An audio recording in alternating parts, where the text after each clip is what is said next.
Let's go live now to a senior advisor at Bondi Partners, retired Major General Fergus McLachlan. Gus, let me just start your overall report card on what you heard from the Deputy Prime Minister.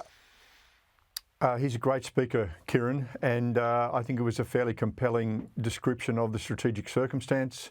I think it was also very pleasing that he acknowledged that you can do a great deal of harm to Australia without setting a foot on Australia, which means you really have to have an ability to defend forward or deter forward, and I think that was an important call out. It clearly puts us all in on submarines and missiles, and I'm happy to come back to that because I'm not sure the world is going to be quite that simple. I think it's a relatively modest increase in defence spending when most people watching the program will have been asking the question. We know the government's been strong on rhetoric. Mr. Marles is a good speaker and he's made that case before. We were waiting to see two things, I think, from most of the audience. Are the dollars going to match the rhetoric? Is the sense of urgency for acquisition going to match the rhetoric? And frankly, a lot of people also from industry asking the question, is this sector worth our time and effort?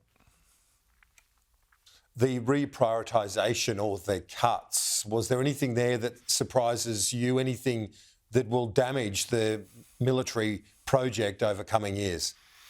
Kieran, I'll be honest, I think that's one of the areas I was underwhelmed by. I think we described a few buildings in Canberra that won't be built, a couple of support vessels and some cuts already made to the number of armoured fighting vehicles. The sort of reprioritisation that we've seen will require a significant amount more than that. In the broad, defence budgets are spent in kind of three buckets. There is the capital expenditure, the new equipment, and we've heard a lot about, and we can anticipate that is going up, so put an up arrow over CapEx. There is a personnel fixed cost. You've got about 100,000 people in uniform. It sounds like they're going to have to put more money and effort into people. By the way, I saw quite a lot of Lieutenant Generals in the room today. We might start by cutting a few of those. And the third bucket is what we call OPEX, meaning the operating budget of defence, and that is training, ship sea days, facilities maintenance, ICT maintenance, and so on. I anticipate that more than the cuts announced today will be necessary, and given those first two buckets I described are probably increasing, I am worried that we're going to see a reduction in the operating costs, and that means potentially less training for ADF members. That has two impacts. Clearly, they're not as good at their job if we need to use them, but also potentially less satisfying work. But I also worry that it means things like sustaining important capability, spiral development of capability might be shelved. And just an important example, we went into the period of high operating tempo in Timor with probably the worst soldier equipment in the world. Our body armour was out of date, our night vision equipment was out of date. After years of investment, we've got that up to world's best practice standard. So the question is, are we going to continue to invest in the sustainment and modernisation of those equipment, or are we dropping a magnet in a bucket of iron filings around submarines and long-range missiles?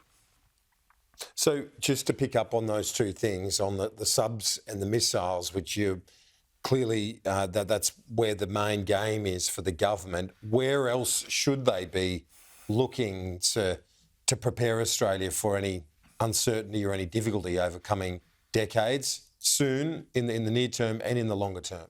So I think that's the important question, Kieran. I'm a supporter of the nuclear submarine, particularly the Virginia-class submarines. I'm not as convinced we'll ever have a SSK AUKUS submarine. It doesn't exist. It's a highly developmental issue with a country, the UK, who's under very significant pressure just to maintain its own capability. But I think the Virginia is an important deterrent step for Australia that will be able to reach well forward in the region and be a deterrent to coercive action. The challenge is from now until then, Kieran, and I think this need to project a confident, capable Australia as countries become increasingly belligerent or assertive. We didn't hear anything in the speech about North Korean missile capability. Chinese assertion was discussed. So the question is, what are we doing in the next 10 years? I think the acquisition of long-range missiles for Air Force important. We have a very good Air Force already. The surface ships are a decade away. And I think this is probably understates the use of the Army.